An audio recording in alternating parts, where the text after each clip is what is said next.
Bismillahirrahmanirrahim. Assalamualaikum warahmatullahi wabarakatuh.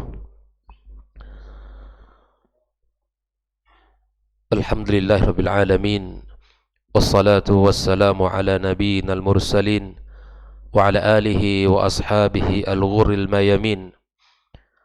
Ashhadu an la ilaha illallah wahdahu la syarikalah waliyus salihin wa ashhadu anna Muhammadan abduhu wa rasuluhu as-sadiqul amin. يا أيها الذين آمنوا اتقوا الله حق تقاته ولا تموتن إلا وأنتم مسلمون. وقال تعالى يا أيها الذين آمنوا اتقوا الله وقولوا قولا سديدا يصلح لكم أعمالكم ويغفر لكم ذنوبكم ومن يطع الله ورسوله فقد فاز فوزا عظيما. سبحانك لا علم لنا إلا ما علمتنا إنك أنت العليم الحكيم. Amma ba'd, ma'asyiral hadirin wal hadirat minal muslimin wal muslimat rahimakumullah. Alhamdulillah, bersyukur kita kepada Allah Subhanahu wa taala pada pagi yang penuh berkah ini kembali Allah pertemukan kita dalam majlis yang mulia ini, majlis yang dikatakan oleh Rasulullah sallallahu alaihi wasallam, wa idza marartum bi riyadil jannati farta'u. Jika kalian melewati taman surga maka masuklah ke dalamnya. Maka Nabi sallallahu alaihi wasallam menjelaskan maksud daripada taman surga itu adalah majalisul ilm atau majalisul zikir, yang mana Nabi kita sallallahu alaihi wasallam bersabda, wa mastama'a qaumun fi baitin min buyutillah yatluna kitab Allah wa yatadarasunahu fima bainahum illa nazalat alaihimus sakinah wa ghasyiyatuhumur rahmah wa hafathumul malaikah wa dzakarahumullahu fi man indah. Satu kebaikan yang kita lakukan, hadirnya kita di majlis ilmu, duduknya kita di dalam majlis ilmu, Allah akan berikan 4 kebaikan kepada kita. Akan Allah turunkan kepada kita rahmatnya, dan Allah berikan kepada kita ketenangannya atau ketenangan pada jiwa kita. Kemudian di mana malaikat-malaikat Allah tabaraka wa taala meliputi kita bersama, dan yang tak kalah penting adalah di mana Allah akan membanggakan nama-nama kita di hadapan para makhluknya yang mulia. Oleh itu kaum muslimin, marilah kita senantiasa minta kepada Allah agar Allah berikan kepada kita taufik, kemudahan untuk bisa duduk dalam majlis yang seperti ini. Kemudian kita ucapkan salat dan salam untuk Nabi kita tercinta sallallahu alaihi wasallam, Nabi kita yang mulia, yang senantiasa menyuruh kita untuk melakukan kebaikan, yang senantiasa menyuruh kita untuk bersiap diri menuju hari yang sangat menakutkan, hari perpisahan kita dengan dunia ini, hari yang mana akan kita rasakan kenikmatan dan kebahagiaan bagi orang-orang yang beriman di alam barzakh. Kemudian kita akan dikumpulkan Allah Subhanahu wa taala dalam surganya dengan orang-orang yang kita cintai minan nabiyyin wasiddiqin wasyuhada'i wassalihin. Dan mudah-mudahan Allah Subhanahu wa taala mudahkan kita untuk mengikuti Nabi kita sallallahu alaihi wasallam, dan kita bisa mendapatkan syafaatnya pula di hari kiamat kelak. Kita lanjutkan pembahasan tentang 55 wasiat Nabi sallallahu alaihi wasallam. Pagi ini wasiat yang ke-9, di mana adalah tentang meminta kepada Allah tabaraka wa taala al-'afwu wal 'afiyah. Al-'afwu wal 'afiyah. Di antara dalil yang dinukilkan dalam bab ini adalah perkataan Rasulullah sallallahu alaihi wasallam kepada Abbas ibn Abdul Muttalib, di mana Nabi alaihi salatu wasallam dalam sebuah riwayat mengatakan, ya Abbas, ya amma Rasulillah sallallahu alaihi wasallam, salillah al-'afwa wal 'afiyata fid dunya wal akhirah. Wahai Abbas, ya, maka mintalah kepada Allah tabaraka wa taala al-'afwa wal 'afiyata di dunia dan di akhirat. Hadis riwayat Imam Ahmad, Tirmidzi. Kemudian riwayat yang kedua yang dinukilkan dari beliau Anil Abbas radhiyallahu taala anhu, qultu ya Rasulullah. Ini Abbas bertanya kepada Rasulullah sallallahu alaihi wasallam, "Allimni syai'an as'alullah azza wa jalla." Ya Rasulullah, ajarkan kepadaku sesuatu yang mana aku minta kepada Allah. Maka Nabi mengatakan yang pertama, salillah al-afiyah. Mintalah kepada Allah al-afiyata. Famakathtu ayyaman, kemudian aku lewati beberapa hari, thumma sa'altuhu thaniyan. Kemudian aku bertanya lagi.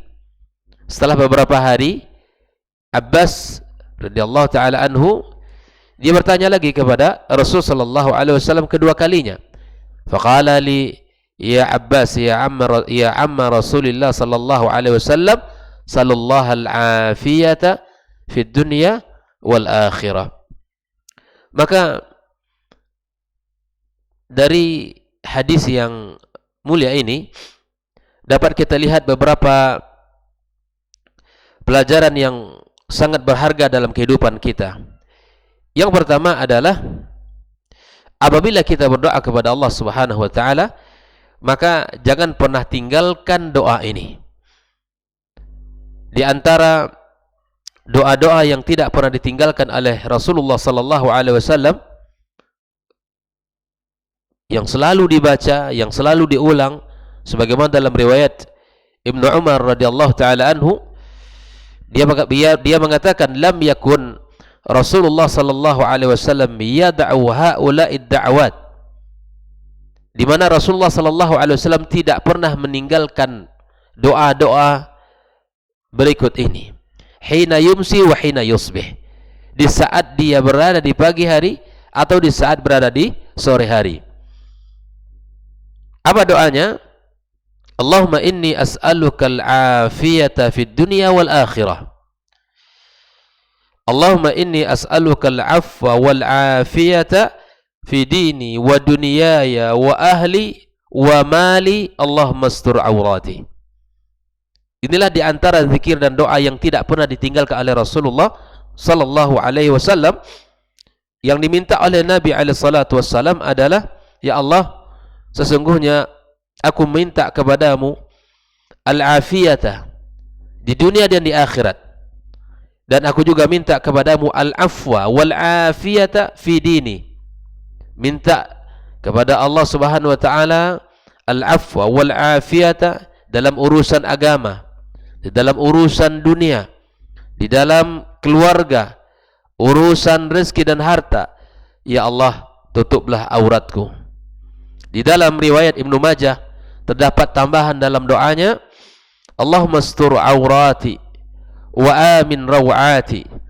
Allahumma hfadni min bayni yadayya wa min khalfi wa an yamini wa an shimali wa min fawqi wa min tahti wa min fawqi wa a'udzu bi'azamika an ughtala min tahti. Ya Allah, tutupilah auratku, tenangkanlah aku dari rasa takutku. Ya Allah, jagalah aku dari arah depan dan arah belakangku, dan arah kanan dan arah kiriku, serta dari arah bawahku. Aku berlindung dengan kebesaranmu agar aku tidak dihancurkan dari arah bawahku. Ini merupakan doa-doa yang sangat luar biasa kaum muslimin, yang patut untuk kita baca, yang patut untuk kita jaga dari pagi hari kita dan di sore hari kita.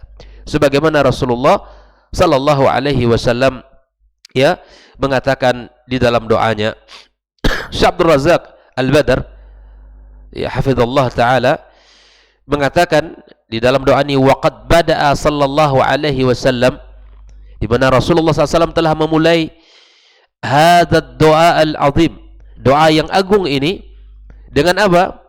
Bisu'alillahi ta'ala al-afiyata fid dini wa dunya, dengan meminta kepada Allah tabaraka wa taala al-afiyata, ya, keselamatan di dunia dan di akhirat kelak. Kata beliau, wal afiyatu la ya'diluha syai'un. Al-afiyah itu tidak ada yang bisa menandinginya. Keselamatan. Nanti kita akan lihat bagaimana para ulama mengatakan apa makna al-afwa wal afiyata. Al-afiyata, kata beliau, la ya'diluha syai'un, tidak ada yang bisa menandinginya. Bayangkan, waqad wa man u'tiya al-'afiyata fid dunya wal akhirah faqad kamula nasibuhu minal khair. Orang yang Allah berikan padanya al-'afiyata di dunia dan di akhirat, maka telah sempurnalah kebaikan baginya yang sangat banyak. Sempurna padanya kebaikan, sempurna padanya ya kebaikan-kebaikan yang sangat banyak. Oleh itu, ikhwani kaum muslimin rahimakumullah, mari kita minta kepada Allah tabaraka wa taala bagaimana ya Rasulullah sallallahu alaihi wasallam mengajarkan kepada beliau, di mana ya mintalah kepada Allah al-afiyata ya wal afwa wal afiyata di dalam kehidupan ya di dunia dan kehidupan akhirat kita. Mari kita lihat bagaimana para ulama mengatakan dalam pembahasan ini, di mana Rasulullah sallallahu alaihi wasallam mengatakan kepada Ibnu Abbas radhiyallahu taala anhu ya beberapa kali. Setelah pertama Nabi mengatakan mintalah kepada Allah al-afwa. Kemudian al-afwa adalah ya kemaafan, mahwuz dzunub wa satrul aula, di mana Allah Subhanahu wa taala memberikan maaf kepada kita, kemudian menutup aib dan aurat kita. Ini adalah sesuatu yang sangat mulia. Allah menutupi aib-aib kita ini, bahwa kita sadar semuanya kaum muslimin dan kaum muslimat, ya, ketika kita dibanggakan, ketika kita dimuliakan, ketika kita dihormati oleh orang, itu semuanya bukan karena kehebatan kita. Kita tahu bahwa kekuatan yang kita dapatkan, di mana orang memuliakan kita, di mana orang mentakzimnya kepada kita, memberikan penghormatan kepada kita, tidak lain tidak bukan karena Allah Subhanahu wa taala memberikan maaf kepada kita. Maaf terhadap dosa-dosa kita, maaf terhadap ya aurat aib yang ada pada kita. Allah tutup semua itu. Andaikan dosa yang kita lakukan itu memiliki ya aroma yang bisa dicium oleh orang, barangkali orang tidak akan ada yang mau berteman kepada kita. Tidak ada orang yang mau duduk bersama kita. Tidak ada orang yang mau dekat dengan kita. Karena sungguh sangat banyak dosa-dosa kita sehingga mengeluarkan aroma yang tidak sedap dan semua orang lari daripada kita. Dengan maha rahmannya Allah, dengan maha kasihnya Allah kepada kita, Allah tutup aib kita, Allah tutup dosa-dosa kita. Hanya Allah tabaraka wa ta'ala yang tahu, dan Allah kemudian memaafkan kepada kita atas segala dosa-dosa kita. Maka ini menunjukkan ketika Rasulullah sallallahu alaihi wasallam mengatakan kepada Al-Abbas, ya, is'alillaha utlubuh min Allah tabaraka wa ta'ala al-afiyah fi amrihi sallallahu alaihi wasallam lil-Abbas bid-du'a bil-afiyati ba'da takrir al-Abbas. Diminta, kan pertama diminta ya kepada Rasulullah, maka Nabi mengatakan al-afiyah atau al-afwa, kemudian diminta lagi. Ini menunjukkan bahwa meminta kepada Allah dengan al-afiyah, keselamatan, dijaga dari segala keburukan, dijaga dari segala fitnah, dijaga dari segala sesuatu yang membahayakan. La yusawihi syai'un minal ad'iyati wa la yakumu maqamahu syai'un minal kalam alladhi yad'u bihi lillahi tabaraka wa ta'ala. Ini sesuatu yang tidak bisa menandingi dan tidak bisa disamakan oleh satu apapun. Maka kalau ada yang bertanya, minta apa doa yang harus saya baca? Ajarkan doa Nabi sallallahu alaihi wasallam ini. Minta keselamatan di dunia dan di akhirat kelak. Dan ini adalah sesuatu yang mahal yang diberikan Allah kepada seseorang. Karena di dunia dimaafkan, di dunia ditutupi aibnya, di dunia ditutupkan segala kekurangan-kekurangannya, dan di akhirat Allah selamatkan dari siksa dan dari azab-azab yang Allah sediakan bagi orang-orang yang jauh dari Allah Subhanahu wa taala.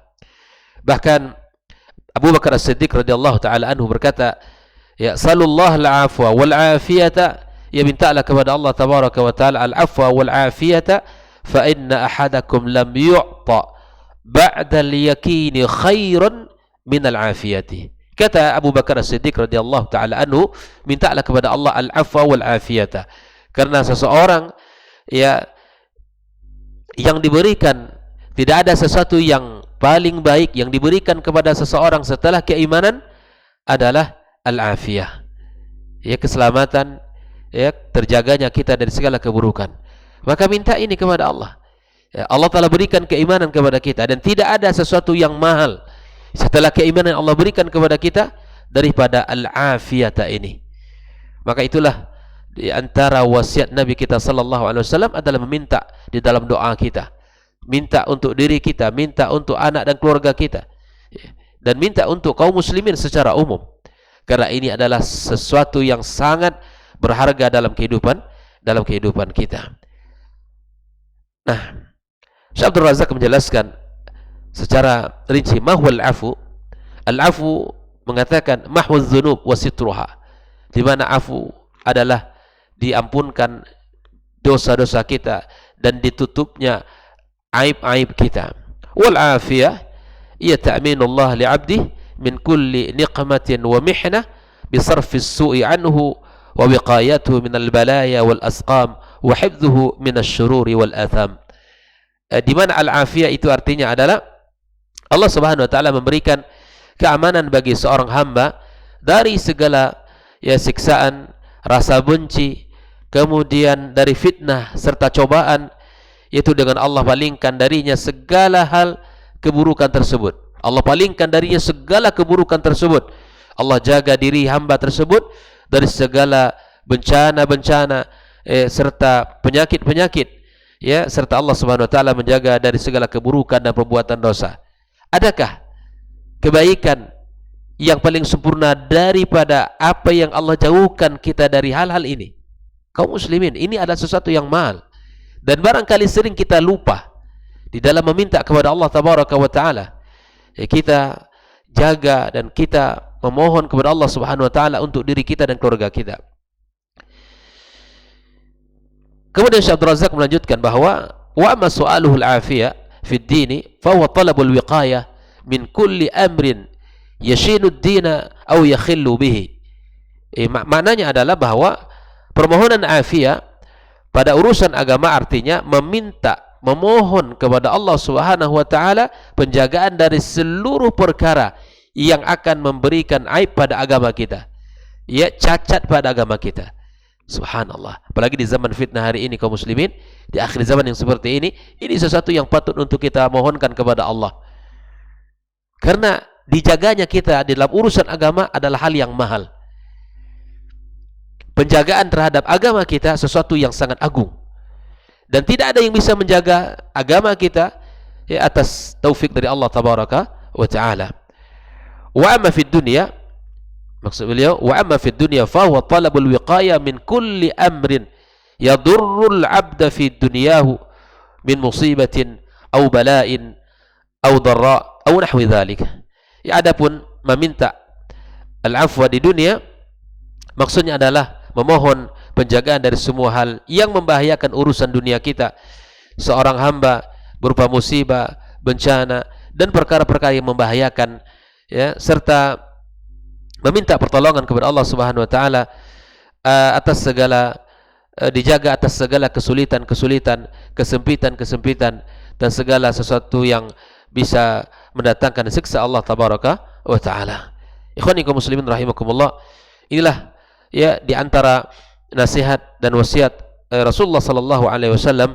Maka kita sebagai hamba Allah yang beriman, ya, sebagai orang yang mengatakan cinta kepada Rasul sallallahu alaihi wasallam, maka jagalah doa yang diajarkan oleh Nabi ini, dan jagalah, ya, zikir-zikir yang telah diajarkan oleh Rasulullah sallallahu alaihi wasallam kepada Abbas, kemudian kepada kita semuanya, umatnya, agar kita bisa terjaga dari segala bentuk keburukan dunia dan di akhirat kelak.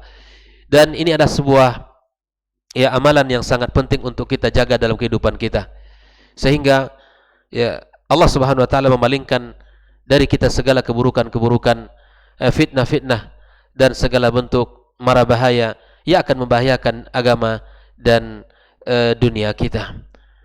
Dan ini juga merupakan salah satu pelajaran agar kita meminta serius kepada Allah Subhanahu wa taala di dalam doa-doa kita kepadanya, di dalam munajat kita kepada Allah tabaraka wa taala, minta sesuatu yang agung, sebagaimana para sahabat datang kepada Rasulullah sallallahu alaihi wasallam senantiasa minta, ya, sesuatu yang mulia di sisi Allah Subhanahu wa taala. dari beberapa pembahasan kita sebelum ini, rata-rata para sahabat, kalaulah tidak Nabi mengatakan wasiat atau nasihatnya, maka para sahabat yang datang langsung kepadanya bertanya. Ini menunjukkan semangat para sahabat sangat tinggi di dalam kebaikan, dalam perkara-perkara yang mulia dan agung di dalam urusan dunia dan akhirat kelak. Maka tirulah para sahabat di dalam semangat menuntut ilmu, tirulah para sahabat di dalam belajar, tirulah para sahabat di dalam istiqamah di atas kebaikan, karena mereka adalah sebaik-baik manusia setelah Rasulullah sallallahu alaihi wasallam di atas muka bumi ini. Sebagaimana Nabi kita sallallahu alaihi wasallam katakan demikian, legalitas yang telah mereka dapatkan adalah sesuatu yang sangat penting untuk kita pahami bersama, bahwa Nabi mengatakan khairul quruni qarni, sebaik-baik ya manusia yang ada pada masa Rasulullah sallallahu alaihi wasallam, orang-orang yang hidup bersama Rasulullah sallallahu alaihi wasallam. Terakhir, bahwa doa adalah senjata kita dan doa adalah kekuatan orang-orang beriman. Maka mintalah kepada Allah Subhanahu wa taala melalui doa. Akan Allah tunjukkan keajaiban, akan Allah tampakkan kepada kita ya janji-janjinya, karena doalah yang akan bisa merubah segala sesuatu yang ada di dunia ini. La yaruddul qada illa du'a. Allah telah tetapkan sesuatu karena kita minta kepadanya, karena kita memohon kepadanya, maka kemudian Allah Subhanahu wa taala akan berikan itu kepada kita. Maka orang beriman memiliki kekuatan dengan doanya. Orang beriman memiliki kebesaran dengan doanya. Lihatlah betapa banyak dalam sejarah Islam bahwa kekuatan yang dimiliki oleh orang beriman jika dibandingkan dengan kekuatan orang-orang kufar Quraisy, itu sangat jauh berbeda. Dari jumlah pasukan, dari peralatan perang yang mereka miliki. Tetapi orang beriman memiliki satu hal yang tidak dimiliki oleh mereka, yaitu doa, yang menjadi kekuatan besar, dan itu menjadi sebab kemenangan orang-orang beriman. Semoga Allah Subhanahu wa taala jaga kita dan keluarga kita. Allah berikan kemenangan bagi kaum muslimin dimanapun dia berada. Allah berikan izzah, kekokohan di atas agama. Allah berikan keselamatan di dunia dan di akhirat kelak. Wallahu taala alam, wa sallallahu ala nabiyyina Muhammadin wasallam. Subhanakallahumma wa bihamdik, asyhadu an la ilaha illa anta astaghfiruka wa atubu ilaih. Wassalamu alaikum warahmatullahi wabarakatuh.